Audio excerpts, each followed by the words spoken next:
Because everything about today already, I mean, this is just a team announcement, but it already feels like on another level. Is that the impression that you're getting building up to Saturday?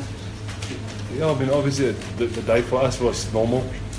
Everything started at, as any other Thursday, so I trust there is excitement from the players, but we haven't really seen anything or do anything different. So obviously this is a big change. Normally there's not so many people so involved this, but yeah, it's building up nicely. Johan, compared to last year, how much do these guys, given that a lot of them were involved in that game, how much do they take from that into this match, the fact that they've been in this kind of situation before? Well, I trust and believe that the guys can look back to last year as individuals and think about the week building up to the match and what the experience was and the disappointment when the final whistle went, and they know we're only going to get that 80 minutes to play and do everything you want to do, so that you have got no regrets afterwards. But saying that the team has changed a little bit, some players is not involved that played last year, and then again the venue has changed, so it's great to replay everything but in front of a home crowd, and instead of, I don't know what the Wellington stadium can take, I think 30 or 35, now it's 60 plus thousand people, so it's a nice atmosphere, a nice challenge for us. Because it's a bit of a strange one, because in the past they always say New Zealand team against South African team, you guys are the running team, they're the defensive team. It's a bit of a change up for the books. Yeah, I mean, again, we can just focus on what we want to achieve and what we want to do, The one thing about any New Zealand side is they can punish you at any time. If you make a mistake, they will capitalize on that. And therefore, they are well renowned for the running game. But you're right by saying, they also kick a fair bit when need to kick. So, but we can just focus on ourselves and make sure that we stay calm and we do the stuff we want to do well and execute well. Ronnie, what are the key things that you feel you will have to do on Saturday to win this match? Well, hopefully start better. I think both sides will look at starting well, and then, I think there's not a box that you can slip. If it's, your set phase must be good, your defense must be good, but you also must play with freedom, express yourself and enjoy the moment. It still stays what we, like I said last week, we still got 2 goals while we play, one to honour God and second one to play exciting brand of rugby to inspire people. So there's no use trying to change that. But to do that, you have to do the small little things well. Johan, is it fair to say the Crusaders are a bit different maybe to some of the other New Zealand sides in that their pack is a really strong point for them? Do you think they like the best pack you'll come up against in the competition? Yeah, I mean, on paper, they definitely, if you look at how many All Blacks they've got up front, they definitely, up there with the best packs in world rugby. And, but if you play the Chiefs, you're in for a tough match.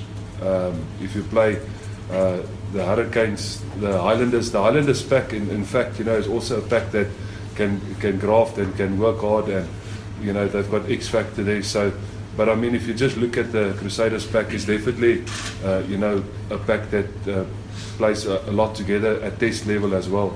So it's a quality pack, and therefore they've shown through the whole year that they are a quality side.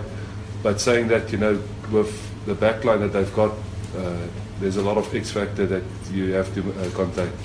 Because we've been speaking for a couple of weeks now about this time coming to your last game. How difficult or comfortable have you found this past week? Yeah, like I said in the past, I just, for me it's embracing everything, embracing the time with the players. It's funny, you were hoping to play up until the last week, so you can have every minute with them, and now that hourglass is also running out, so you treasure every minute. This morning was quite special when we had our time together as a team. So again, I can just treasure that as memories, and the players know. I've said it a couple of times, and I will say it again, that I know emotions will be involved on Saturday, in the sense, if we win, everybody will smile. If we lose, everybody will be sad. But my respect for the players, how they, supported me as a coach, and my management will never change. What they have achieved as a group, and it's a pleasure to stand up in the morning and come all the way from Pretoria to coach these guys, and that will never. The result Saturday is not going to change that.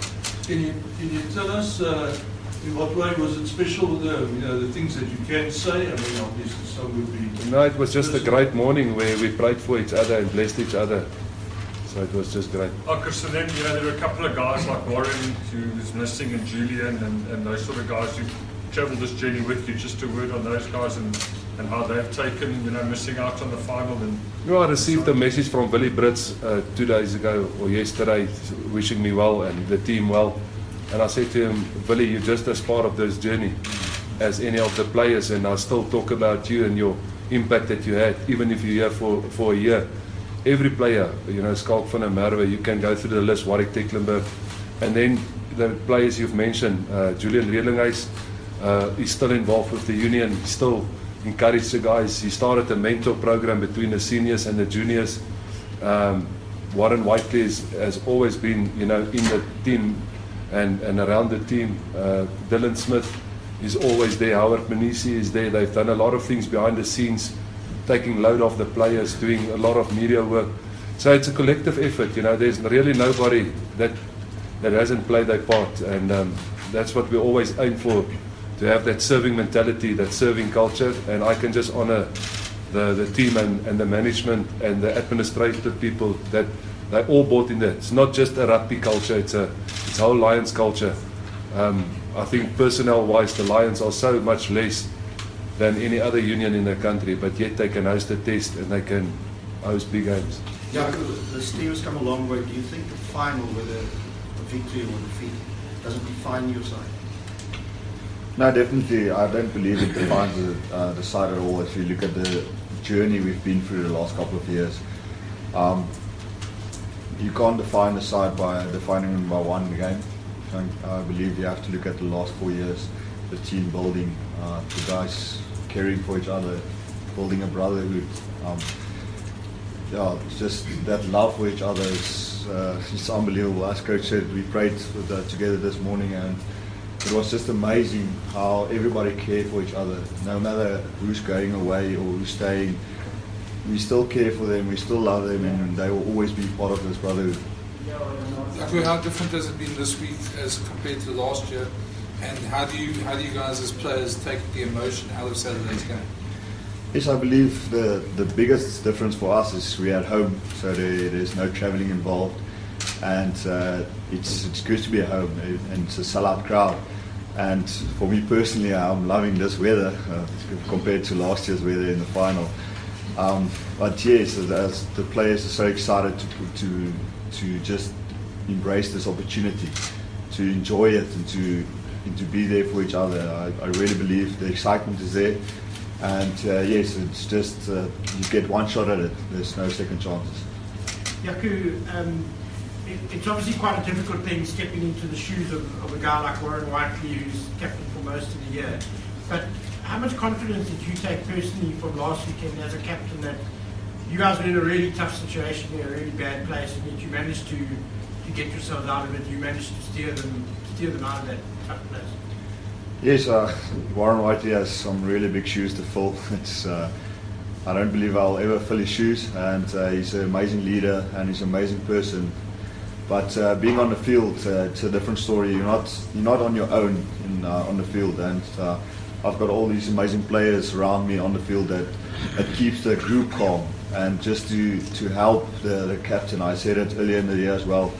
It's not a job I have to do. It's a job the whole team has to do, and if everybody sticks to what they have to do and stick to the processes, it will work out no matter what the situation is. And we came in half-time and coach just kept calm, and he said, let's just stick to what we do, and it's a new half, just play this half. And I mean, I didn't do a lot, so all credit must go to the players and the management who said the right things at the right time, and the players reacted to it. So all credit to them. Well, you've been involved in one of the biggest sporting showpieces in the world, the Olympics. And in a way, can you compare how this feeling running up to this now, this Super Rugby Final, compared to that? Yeah, I think it's a big difference between the two. With the Sevens, it's over 2 days, and we play here 1 game, 2-3 games a day. Where here you got one chance, and it's full packed, and we play for 80 minutes and then it's done. So you don't have that opportunity to go back the night and say, listen, okay, today didn't win that well, we can work on that, and we go the next day. Where this is one opportunity, you have to use it and you have to give it your all. Yeah, just one of the big things this weekend is going to be the breakdown. Crusaders have got one of the best scrums and they've got one of the best lineouts in the competition. They're going to give you guys quite a test up front. Oh, definitely. If you look at the percentages and the stats, the Crusaders have the best scrum and the best line-out out there. So their set pieces is really working for them, and we must just make sure we stick to what we do, and we make sure our set pieces work for us. I don't believe we can focus too much on what they're gonna change or what they're gonna want to do different, because what they have done throughout the season has worked for them. So I really believe the focus is gonna be on making our own set pieces work, and we'll take it from there. One thing, I mean, you guys in the quarterfinal struggled a bit with your own game. In that quarterfinal, you started badly last week. This week, obviously, there's no room for error as well in the final. How does that change? How do you guys approach that? Or has it become easier as the weeks have gone on to mentally handle that? Yes, I believe we can really learn a lot from the quarterfinal and the semi-final, because we didn't play well in the quarterfinal and the semi-final. We only played rugby the second half. So as coach said, the ideal will be to have a good start this weekend, and all the players must just buy into that. And it's got to be an amazing vibe out there, and coach said it, take it in, enjoy it, but come that first minute you have to be switched on and you have to know what you have to do. Jaco, you mentioned the vibe out there. Last week, Dan Cole spoke about it being quite a rowdy reception. There's going to be 30,000 more people inside the stadium on Saturday to what he was experiencing last weekend. What is your take on the field? How do you think it's going to sound out there? Yeah, the vibe last week was just unbelievable. If you look at how many people, I believe it was 35,000, I'm not sure. But the vibe on the field was unbeatable, unbelievable. The crowd really lifted us, and when they get behind the team, I really believe the team gets some energy out of this. And I believe it's going to be the first time for many players playing in front of a sellout Emirates Airline Park. And yes, we have to take it in, but it's also going to be difficult for communication purposes on the field. So you have to take it in, you have to enjoy it, but you have to be switched on, and you've got to do your job first. Last question. You've experienced the pain of a losing final as a player as such. Your message to the players, obviously, in that it's not just 80 minutes, 81, 82, whatever it goes. You have to be switched on right till that final whistle. Yeah, definitely. Again, you've got a certain role into playing in the team, and just focus on that and do that. There's nothing. It doesn't matter. You try to change too much. Personally, and I said to them, embrace the moment. Look and enjoy the moment instead of trying to almost close yourself for the moment. So that specific match, we thought we won it, and then your one mistake cost us. So it means for 80 minutes you have to be switched on, and like you said, if it needs to take longer, and then hopefully you'll get over the winning line.